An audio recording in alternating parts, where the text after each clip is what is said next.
Swoohoo! What's up, YouTube? It's SwooCube here, and I am here with another deck list today for my starter deck battle box project. So for those uninitiated, what I'm trying to accomplish here is build decks for other leaders in the Spark of Rebellion set that are compatible with the two-player starter product from FFG. So they're designed to be at similar power level to the Luke and Vader starters, have similar deck construction rules, namely there's a high degree of variance built into the decks. They've got a lot of single cards in one copy only, and they're designed to be very flavorful. So power level, construction, flavor, and really what I'm looking to do is build a battle box of decks that are all kind of create fun gameplay against each other, where you can go grab 2 or 3 decks and sit down and just have a good game and get a little bit of variety in this starter deck environment, which I've found to be a lot of fun and very enjoyable. Even for high-level players as a quick casual game. So today we are talking about Grand Inquisitor. Really, really enjoy this deck, and I'm looking forward to sharing it with you. Now, Grand Inquisitor is a very, very interesting leader, and I will take a minute just to kind of explain how he works. So he is a 6 resource leader that comes out when he flips as a 3/6. But really, Grand Inquisitor is all about his ability. So as an action, you can exhaust your leader, deal 2 damage to a friendly unit with 3 or less power, and ready it. So if a unit attacks, you can deal 2 damage to it. To ready it, it can attack again. That's generally the idea. You play units, they come in exhausted, you can ready them, and the turn you play them, they can attack when you use his ability. This deck can be extremely explosive. It kind of plays a little bit like a combo deck. And it's been a lot of fun designing and balancing against the Luke and Vader starters, and it's a really, really different style of gameplay than the kind of mushy, leader-based mid-range that exists with Luke and Vader. It's a much more focused, kind of tactical deck, and it's really enjoyable. For the base, using Dig Up a Swamp, 30 health base. All of these decks are 30 health bases. So this is a red-blue Vigilance, Aggression, Villainy deck. So starting out with the units, we have 2 surgical droids, useful for healing up after you damage your units with your leader. We have a single probe droid, a single Admiral Ozzel.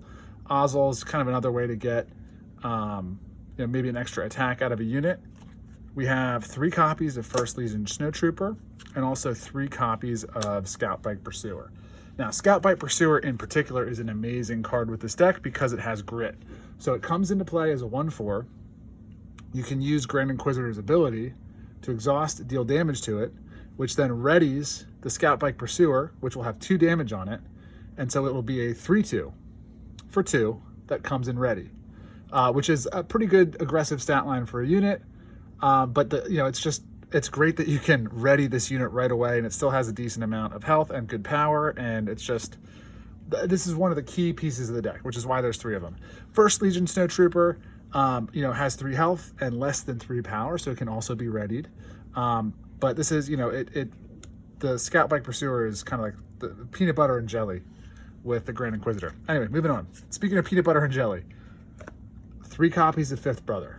This is kind of the key piece, the key flavor piece, the key power piece of this deck.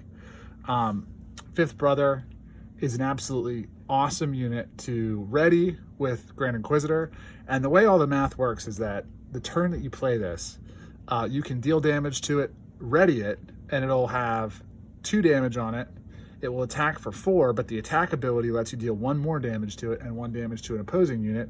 So he can attack the turn you play him for 5 power and throw 1 damage anywhere to any ground unit that might be in the way or on the field.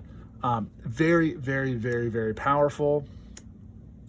There's 3 of them. They're also pretty fragile, but that's kind of like what the deck wants to do. A couple other 3-drop units. I have 2 Death Troopers and 1 Cell Block Guard to get a Sentinel in there. For 4 drops, we only have 2. A Frontier, ATRT, and a Wampa. Now, the deck list that I posted and is below in the comments, I actually listed with 2 Frontier ATRTs, and that's how I designed the deck and ideally would play the deck. But in my IRL collection, I actually don't have a spare copy. I didn't have an extra one floating around to get a second one in this deck. So Wampa is kind of the placeholder for me. But if I were to build this deck, I and the official list that I have posted online has 2 Frontier ATRTs, which is another nice high health unit that you can attack with immediately if you have a ship down and can untap multiple times. Moving into the top end of the curve, we have a Gideon Hask, nice rare bomb. Rugged Survivor, great unit with Grand Inquisitor. 2 copies of Seventh Sister. So get another one of the Inquisitors in there. And then rounding up the top of the curve, we have 2 Academy Defense Walkers and 1 Cargo Juggernaut. Yeah, that's you really focus on when playing this deck. The goal is to get in damage early and find your spots to just untap units or ready units and get additional damage in as the game goes along. That's really the whole goal of the deck, right? Punch in extra damage much faster than you should be able to. So with the ground units out of the way, I will take a moment and talk about the space units, which serve similar role. We have 1 distant patroller.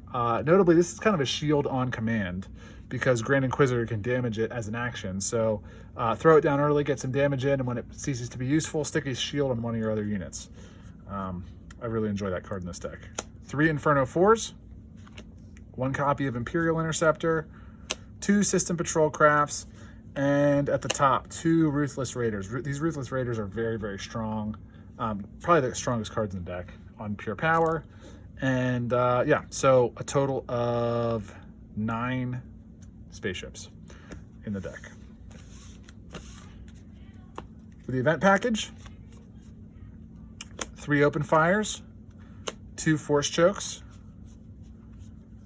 a Power of the Dark Side, and an It Binds All Things. That is kind of the removal suite. A little bit removal light, but the deck isn't really trying to play the control game, right? You're really trying to create some openings and punch through for, aggressive combo damage. Some cards that help with that combo: 2 copies of Keep Fighting, lets you ready a unit an additional time. A copy of Moments of Peace to put a shield on a unit.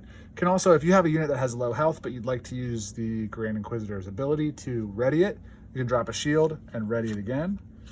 Similarly, 1 copy of Repair, you can heal up a damaged unit and then use the ability to ready it. And 2 copies of Resilient as an upgrade. These 3 cards, if you can string together multiple copies, if you like, for instance, if you have a hand with, Inferno 4s on the field, it has 2 damage on it because, you played it, you untapped with it, you used Grand Inquisitor to deal 2 damage to it so it can, attack, and you want to use it again, you could play Keep Fighting, untap with it, attack again.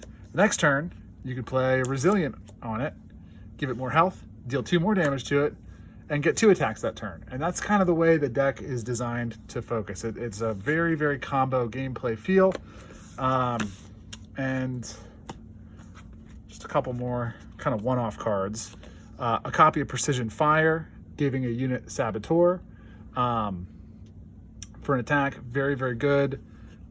Just getting the Saboteur to get past the Sentinel's big, but worth noting, all of your Scout Bike Pursuers, your Snow Troopers are all Troopers, Cell Block Death Trooper. You have some Troopers on the low end, but you also have a Gideon Hask, which would get the attack buff, and this can be kind of a nice combo to throw a massive amount of damage, especially if he's buffed himself up throughout the game.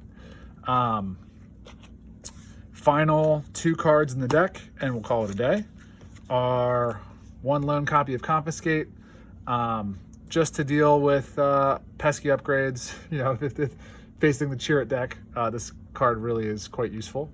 And lastly, a lone copy of Fallen Lightsaber. Card's absolutely busted when you can throw it on something like a Fifth Brother or a Seventh Sister or Grand Inquisitor himself, right? Those cards can just snowball and create insane value. And if you're able to pull that off and it's undisrupted, you'll probably win the game pretty quick. So that, everyone, is my Grand Inquisitor deck. Again, it's a different kind of feel of gameplay than exists with the other starters. It's a lot of fun. I enjoy the variety.